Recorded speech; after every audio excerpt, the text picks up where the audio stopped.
안녕하십니까. 오늘 6월 2일 화요일입니다. 오늘 새벽 예배 나오신 우리 성도님들을 축복합니다. 또 환영합니다. 오늘 본문의 말씀은 신명기 27장 11절에서 26절까지 말씀입니다. 오늘 말씀은 어제 말씀에 이어서 모세가 새로운 명령을 이스라엘 백성들에게 하고 있습니다. 근데 이 명령은 좀 특이한 명령입니다. 오늘 본문의 말씀을 잘 이해하시기 위해서는 그동안 하나님께서 이스라엘 백성들에게 11조를 그 10계명을 다시 주시죠. 그 10계명을 주신 다음에 그 10계명 10가지 그 계명을 어떻게 삶에 이렇게 적용할 것인지를 아주 구체적으로 설명을 하셨습니다. 그 설명을 다 하신 다음에 오늘 이스라엘 백성들에게 하나님께서 아주 특이한 명령을 하십니다. 우리 한번 같이 한번 보시겠습니다. 11절을 보십시오. 모세가 그날 백성에게 명령하여 이르되 너희가 요단을 건넌 후에 시몬과 레위와 유다와 이사갈과 요셉과 베냐민은 이 지파들을 말합니다. 6지파를 말하죠.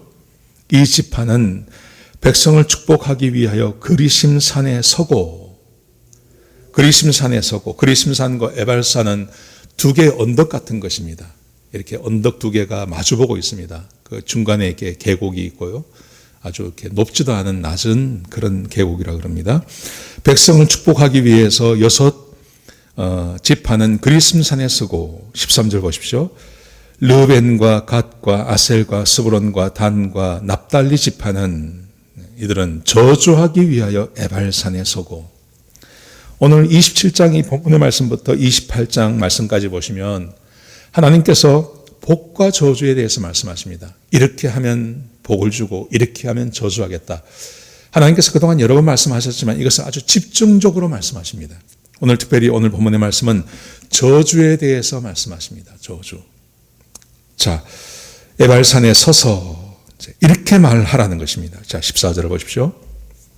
14절에 보시면 레위 사람은 큰 소리로 이스라엘 모든 사람에게 말하여 이르기를. 자, 레위 사람들이 선창을 합니다. 그러면 이스라엘 백성들이 거기에 화답을 해야 됩니다. 어떤 걸 말하냐 하면 지금 이 말씀부터 11가지를 말합니다. 11가지 이런 걸 말합니다. 자, 15절을 보십시오. 장색의 손으로 조각하였거나 부어 만든 우상은 여호와께 가증하니 그것을 만들어 은밀히 세우는 자는 저주를 받을 것이라 할 것이요 모든 백성은 응답하여 말하되 아멘 할지니라. 레위 사람들을 통해서 백성이 이런 짓을 하면, 이런 행동을 하면 반드시 저주를 받는다고 하는 것을 11가지, 하나하나 하면 11가지고요. 이것을 구분을 하면 10계명입니다. 10계명. 그 10계명을 말씀하시는 것입니다. 그러면서 이 10계명을 구체적으로 삶에 어떻게 적용할지를 말씀하시면서 이런 것을 하면 저주받는다고 선포하고, 그리고 백성은 거기에 아멘으로 화답하라고 말씀하십니다. 자, 우상을 숭배하면 저주받는다. 15절이죠. 자, 16절 보십시오. 부모를 경홀히 여기는 자는 저주를 받을 것이라 할 것이요 모든 백성은 아멘 할지니라. 부모를 경홀히 여기면, 부모를 공경하라고 되어 있지 않습니까? 그거를 어겨버리면 이 말이죠. 17절에 보시면 그의 이웃의 경계표를 옮기는 자는, 땅마다 경계표가 있는데 그것을, 이웃의 것을 옮겨서 자기 땅을 넓히고 이웃의 땅을 좁히는 걸 말하는 거죠. 남의 것을 도둑질하는 것을 말하는 것입니다. 십계명에 나와 있는 것입니다. 그런 자는 저주를 받을 것이라 할 것이요 모든 백성은 아멘 할지니라. 18절에 보시면 맹인에게 길을 잃게 하는 자는 저주를 받을 것이라 할 것이요 모든 백성은 아멘 할지니라. 19절에 객이나 고아나 과부의 송사를 억울하게 하는 자는 저주를 받을 것이라 할 것이요 모든 백성은 아멘 할지니라. 이거를 선포하는 것입니다. 그럼 에발산과 그리고 그 앞에 있는 산, 그리심산에 있는 백성들이 그 소리를 듣고 아멘, 아멘 하는 것입니다. 그렇게 하겠다고 선포하게 만드시는 것입니다. 20절 보십시오. 그의 아버지의 아내와 동침하는 자는 그의 아버지의 하체를 드러냈으니 저주를 받을 것이라 할 것이요 모든 백성은 아멘 할지니라. 21절에 그 짐승과 교합하는 모든 자는 저주를 받을 것이라 할 것이요 모든 백성은 아멘 할지니라. 장모와 그의 자매 곧 그의 아버지의 딸이나 어머니의 딸과 동침하는 자는 저주를 받을 것이라 할 것이요 모든 백성은 아멘 할지니라. 23절에 보시면 장모와 동침하는 자는 저주를 받을 것이라 할 것이요 모든 백성은 아멘 할지니라. 여기 20절, 21절, 22절, 23절 네 번에 걸쳐서 간음에 대해서 말합니다. 부모를 공경하라, 우상 숭배하지 말라, 도둑질하지 말라 한 절씩 말씀하셨는데 간음에 대해서는 네 번을 말씀하십니다. 사람이 간음하는 게 쉽다는 거죠. 그래서 이런 일을 하는 자는 저주를 받을 것이고 백성은 아멘 하라는 것입니다. 동의하라는 것입니다. 24절에 보시면 그의 부모를 암살하는 자는 저주를 받을 것이라 할 것이요 모든 백성은 아멘 할지니라. 부모를 죽이는 사람, 이웃을 죽이는 사람. 25절에 보시면 무죄한 자를 죽이려고 뇌물을 받는 자는 저주를 받을 것이라 할 것이요 모든 백성은 아멘 할지니라. 그러면서 26절에 이렇게 말씀하십니다. 이 율법의 말씀을 실행하지 아니하는 자는 저주를 받을 것이라 할 것이요 모든 백성은 아멘 할지니라. 12가지를 말합니다. 그 12가지 모두는 십계명에 대한 말씀입니다. 십계명을 좀 더 풀어서 아니면 자세하게 다양하게 그렇게 선포합니다. 그러면 사람들이 아멘, 아멘. 그 일을 행하는 자는 저주를 받겠다고 말하는 것이죠. 여러분, 그런데 28장에 보시면 또 축복에 대해서도 말하고요. 또 저주에 대해서 말하고 축복에 대해서 말하고 저주에 대해서 말하고 이런 일을 행하는 자는 복을 받는다. 복을 받는다. 또 이런 일을 행하는 자는 저주를 받는다. 이것을 계속 반복합니다. 무슨 말이냐 하면 하나님께서 이스라엘 백성들이 하나님의 말씀에 순종해서 복을 받기를 원하는 것입니다. 이스라엘 백성들이 복 받기를 원하는 것입니다. 그래서 어제 말씀해 보시면 이런 일을 행할 때 거기에 그리심산에 하나님의 그 율법을 기록해 놓은 돌에 흰 회를 바르는 것을 세워놓으라고 하지 않습니까? 그것을 세워놓고 그리고 그것을 보면서 이스라엘 백성들이 하나님의 말씀에 순종하도록 하게 하는 것입니다. 여러분, 그러므로 이 성경을 읽어보시면요. 신명기 이후로 쭉 읽어보시면 많은 사람들이 등장하고 많은 나라가 등장하고 왕이 등장합니다. 많은 사람들의 이야기가 기록되어 있습니다. 그런데 그 이야기의 그 줄거리가 어떤 거냐면요. 복을 받는 사람과 복을 받지 못하는 사람입니다.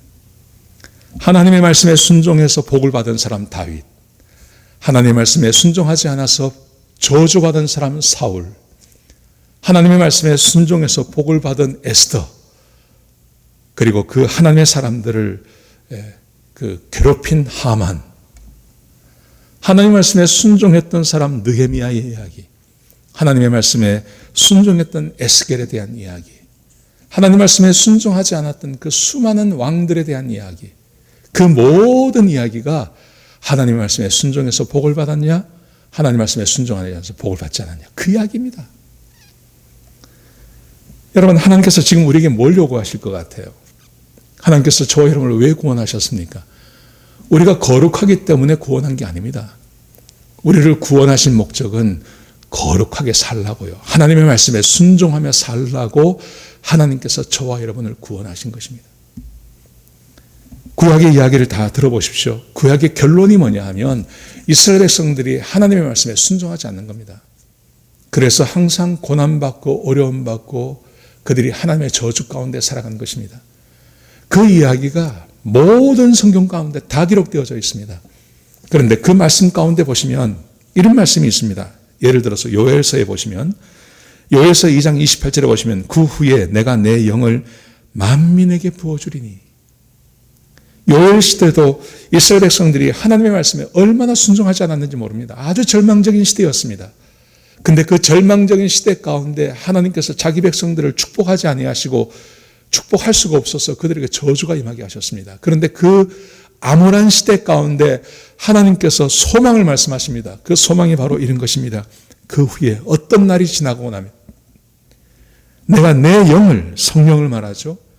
만민에게 부어주리니 너희 자녀들이 장래일을 말할 것이며 너희 늙은이는 꿈을 꾸며 너희 젊은이는 이상을 볼 것이며 그때 내가 또 내 영을 남종과 여종에게 부어줄 것이며 내가 이적을 하늘과 땅에 베풀리니 곧 피와 불과 연기 기둥이라. 하나님께서 어떤 시기가 되면 모든 사람들에게 사람들에게 자기의 영을 부어주시겠다고 말씀하십니다. 여러분, 그런데 이 성령이 오셔서 무슨 일을 할까요? 성령이 하시는 일이 뭘까요? 예레미야 31장에 보시면 이런 말씀이 있습니다. 여호와의 말씀이니라. 보라, 날이 이르리니. 어떤 날이 됩니다. 그러면 내가 이스라엘 집과 유다 집에 새 언약을 맺으리라. 하나님께서 이스라엘 집과 유다 집, 영적인 것을 말하는 거죠. 거듭난 그리스도인을 말합니다. 그들과 새로운 언약을 맺겠다고 말씀하십니다. 그런데 그 언약이 어떤 거냐 하면 보십시오. 이 언약은 내가 그들의 조상들의 손을 잡고 예굽 땅에서 인도해 내던 날에 맺은 것과 같지 아니할 것은, 지금 하나님께서 신명기를 통해서 이스라엘 백성들과 언약을 맺지 않습니까? 수도 없이 맺지 않습니까? 한 번만 맺은 게 아니라 계속 맺지 않습니까? 심지어 에발산과 그리심 산에서까지 하나님께서 복과 저주를 말씀하시면서 언약을 맺습니다. 그런데 그 결론이 뭐냐 하면 이스라엘 백성들은 하나님 말씀에 순종하지 않았습니다. 그래서 말씀하시길 내가 그들의 남편이 되었어도 그들이 내 언약을 깨뜨렸음이라. 여호와의 말씀이니라. 이게 과거의 언약입니다. 근데 새로운 언약은 뭐냐 하면, 자, 33절에 보시면 이렇게 말씀하십니다. 예레미야 31장 33절입니다. 그러나 그날 후에 내가 이스라엘 집과 맺을 언약은 이러하니 곧 내가 나의 법을 그들의 마음 속에 두며 그들의 마음에 기록하여 나는 그들의 하나님이 되고 그들은 내 백성이 될 것이라. 여호와의 말씀이니라. 그날 후에 예수께서 오셔서 우리를 위해서 십자가에 못 박혀 죽으시고 부활하시고 승천하신 다음에 성령님이 이 땅에 오십니다. 오순절날요. 그리고 예수를 주라고 고백하는 모든 사람들 가운데 성령이 임하십니다. 그 성령이 하시는 일이 뭡니까? 그 성령이 바로 나의 법을 그들의 속에 두며 그들의 마음에 기록하여, 하나님의 말씀이 마음에 기록이 되는 겁니다. 에발산에, 그리심산에 돌을 세워놓고 거기에 회를 바르고 거기에 십계명을 아무리 크게 적어놔도 이스라엘 백성들이 그 말씀에 순종하지 않았습니다. 그런데 이후에 예수께서 십자가에 못 박혀 죽으시고 우리 죄를 위해서 담당하게 하셨고, 그래서 예수를 믿는 자마다 거룩하게 하시고 하나님의 영이 임할 수 있는 그 영들이 되죠. 그래서 성령이 우리 가운데 임하시면, 그러면 하나님의 법이 우리 마음에, 그래서 하나님의 말씀에 순종하고 싶고 하나님 말씀에 순종할 수 있는 능력도 있고 하나님 말씀에 관심을 갖는 사람들을 하나님께서 세우시겠다는 것이죠. 내가 내 영을 만민에게 부어주리니, 그 성령이 하시는 일들, 그것은 하나님의 말씀에 순종하는 백성이 되는 것입니다. 여러분, 그러므로 저와 여러분이 이 땅을 살아가시면서 할 일은 이것입니다. 우리가 주의 말씀에 순종하는 것입니다. 그래서 하나님의 저주가 아닌 하나님의 축복을 받는 삶을 사는 것입니다. 그래서 이 땅을 살아가는 사람들에게, 많은 사람들에게, 하나님을 거부하고 하나님이 없다고 말하는 사람들에게, 아니다, 우리가 믿는 하나님이 여기 계신다, 그분이 우리를 축복하시지 않냐, 우리는 그분의 말씀에 순종하고 하나님은 우리를 축복하시는 이 관계를 보라고 세상을 향해서 말할 수 있는 것, 그게 저와 여러분을 향한 하나님의 뜻임을 기억하시기 바랍니다. 오늘 본문이 우리가 말하지 않습니까? 저주가 있을 거라고. 부모를 경홀히 여기고 우상을 숭배하고 맹인의 길을 잃게 하고 고아와 객과 가부를 송사를 억울하게 하고 그 아버지와 아내와 동침하고 짐승과 교합하고 이웃을 암살하고 무죄한 자를 죽이는 자, 이런 사람들에게 저주가 임할 거라고 말하지 않습니까? 이게 곧 세상의 모습 아닙니까? 세상의 모습. 이 세상에 죄가 간영하지 않습니까? 그래서 이 세상은 지금 하나님의 저주 가운데 있는 것입니다.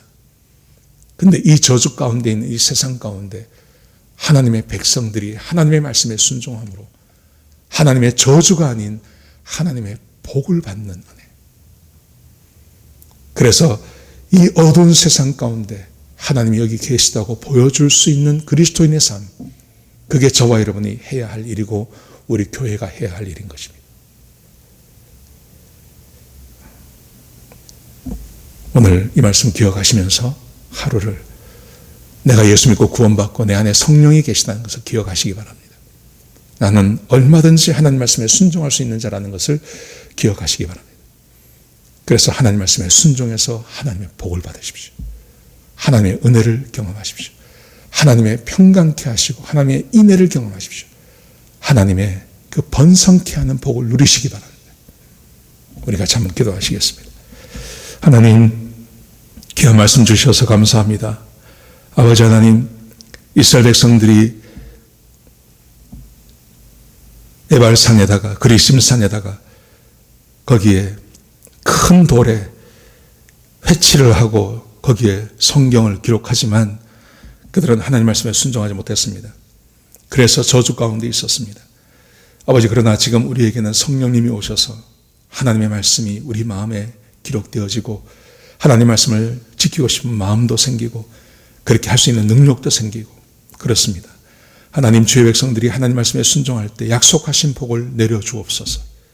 우리 성도들에게 평강케 하는 복을 주시고 인애의 복을 주시고 또 하나님께서 번성케 하는 복을 내려주셔서 우리 성도들이 하나님의 은혜를 누리며 살아갈 수 있도록 도와주옵소서.